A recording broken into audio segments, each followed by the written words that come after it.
Hi friends, welcome back to Soumya's cooking channel. ನಾನಿವತ್ತು ಒಂದೊಳ್ಳೆ ಸಾಂಬಾರು ಮಾಡ್ತಾಯಿದ್ದೀನಿ. ಅದೇನಪ್ಪ ಅಂದರೆ ಒಣಗಿದ ಹಿದಕಿನ ಅವರೆಕಾಳು ಸಾಂಬಾರು. ಅಂದರೆ ನಾವು ಅವರೆಕಾಳು ಸೀಸನ್ನೇ ಸಾಮಾನ್ಯವಾಗಿ ಅವರೆಕಾಳು ಸಾಂಬಾರು ಮಾಡ್ತಾ ಇರ್ತೀವಿ ಮತ್ತು ಹಿದಕಿಸಿ ಅದನ್ನು ಕಾಳಲ್ಲಿ ಸಾಂಬಾರು ಮಾಡ್ತೀವಿ.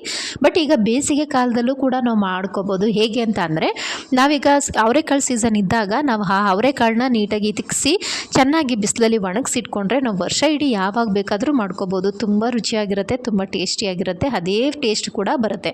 ನಾನಿಲ್ಲಿ ಒಂದು ಬೌಲಷ್ಟು ಅವರೆಕಾಳನ್ನ ತೊಗೊಂಡಿದ್ದೀನಿ, ಅಂದರೆ ಹಿದಕಿದ ಅವರೆಕಾಳನ್ನ ತೊಗೊಂಡಿದ್ದೀನಿ. ಅದಕ್ಕೆ ನಾನಿಲ್ಲಿ ತರಕಾರಿಗಳನ್ನ ಸೇರಿಸ್ತಾ ಹೋಗ್ತೀನಿ.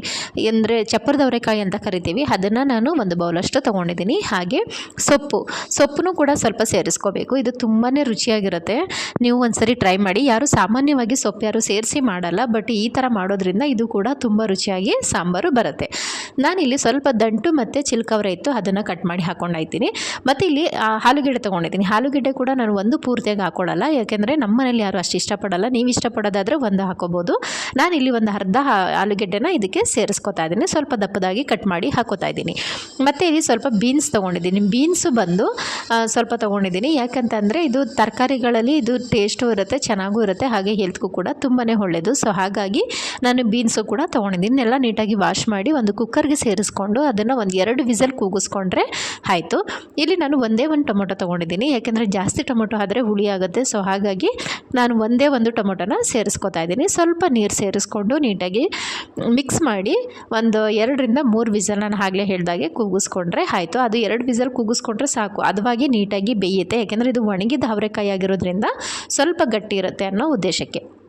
ಇಲ್ಲಿ ಮಸಾಲೆ ರೆಡಿ ಮಾಡ್ಕೋತೀನಿ. ಒಂದು ಈರುಳ್ಳಿ ತೊಗೊಂಡಿದ್ದೀನಿ, ಹಾಗೆ ಒಂದು 3 ಸ್ಪೂನಷ್ಟು ತೆಂಗಿನಕಾಯಿ ತುರಿ, ಒಂದು 4ರಿಂದ 5 ಎಸ್ಳು ಬೆಳ್ಳುಳ್ಳಿ, 1 ಸ್ಪೂನಷ್ಟು ಕಡಲೆಪಪ್ಪು, 1.5 ಸ್ಪೂನಷ್ಟು ಮಸಾಲ ಪೌಡರು ಮತ್ತು ಸ್ವಲ್ಪ ಕರಿಬೇವು, ಇದಿಷ್ಟು ಹಾಕ್ಕೊಂಡು ನೀಟಾಗಿ ಮಿಕ್ಸ್ ಮಾಡ್ಕೋಬೇಕು. ಸ್ವಲ್ಪ ನೀರು ಸೇರಿಸ್ಕೊಂಡು ನುಣ್ಣಿಗೆ ರುಬ್ಕೊಂಡ್ರೆ ಆಯಿತು.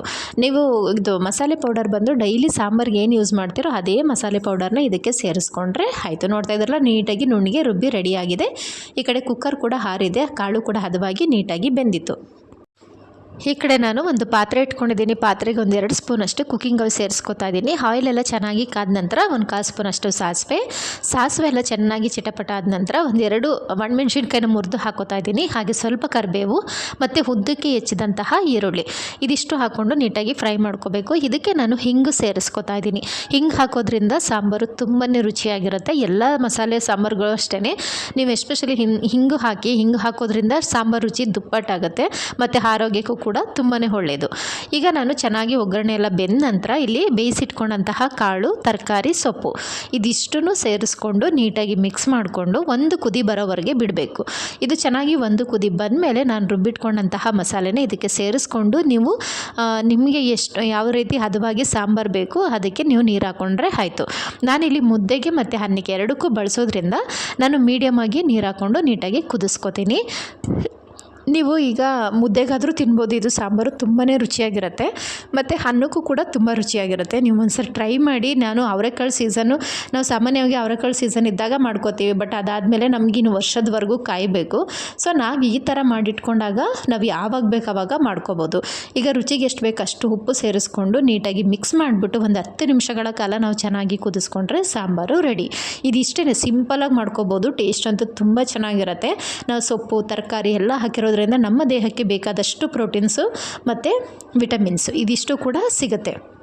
ಸೊ ಹಾಗಾಗಿ ನಾನು ಈ ರೀತಿ ಸಾಂಬಾರನ್ನ ಮಾಡ್ತೀನಿ. ಬರೀ ಹಿದಕಿನ ಬೇಳೆ ಹಾಕಿ ಕೂಡ ನಾನು ಮಾಡ್ತೀನಿ. ಈಗ ಸೀಸನ್ ಇದ್ದಾಗ ಬರೀ ಅದಕ್ಕೆ ಮಾತ್ರ ಮಸಾಲೆ ರುಬ್ಬಿ ಮಾಡ್ತೀವಿ, ಇಲ್ಲ ಅಂತಲ್ಲ. ಬಟ್ ಈ ಥರ ಮಾಡ್ಕೊಂಡಾಗ ಅದ್ರ ಟೇಸ್ಟು ತುಂಬಾ ಚೆನ್ನಾಗಿರುತ್ತೆ. ನಾನು ಹಸಿ ಅವರೆಕಾಳು ಬರುತ್ತಲ್ಲ, ಆವಾಗಲೂ ಕೂಡ ಈ ಥರ ಮಾಡ್ತೀನಿ. ಅದು ಟೇಸ್ಟ್ ಇನ್ನೂ ಚೆನ್ನಾಗಿರುತ್ತೆ. ಸೊ ಇದು ಒಣಗಿಸಿ ಇಟ್ಕೊಂಡಿರೋದ್ರಿಂದ ನನಗೆ ಇದು ವರ್ಷದಲ್ಲಿ ಯಾವಾಗ ಬೇಕಾದರೂ ಮಾಡ್ಕೋಬೋದು. ನಾನೀಗ ಸಾಂಬಾರೆಲ್ಲ ಚೆನ್ನಾಗಿ ಕುದ್ದು ರೆಡಿಯಾಗಿದೆ. ಈಗ ಲಾಸ್ಟಲ್ಲಿ ಸ್ವಲ್ಪ ಕೊತ್ತಂಬರಿ ಸೊಪ್ಪು ಸೇರಿಸ್ಕೊಂಡು ನೀಟಾಗಿ ಮಿಕ್ಸ್ ಮಾಡಿ 1 ನಿಮಿಷ ಚೆನ್ನಾಗಿ ಕುದಿಸ್ಕೊಂಡ್ರೆ ಸಾಂಬಾರು ರೆಡಿ. ನಾನು ಆಗಲೇ ಹೇಳಿದಾಗೆ ನೀವು ಮುದ್ದೆಗೆ ಅಥವಾ ಅನ್ನಕ್ಕೆ ಯಾವುದಕ್ಕಾದರೂ ಯೂಸ್ ಮಾಡ್ಕೋಬೋದು. ನಾನಿಲ್ಲಿ ತೋರಿಸ್ತಿರೋದು ಬಂದು 4ರಿಂದ 5 ಜನಕ್ಕೆ ಆಗುವಷ್ಟು.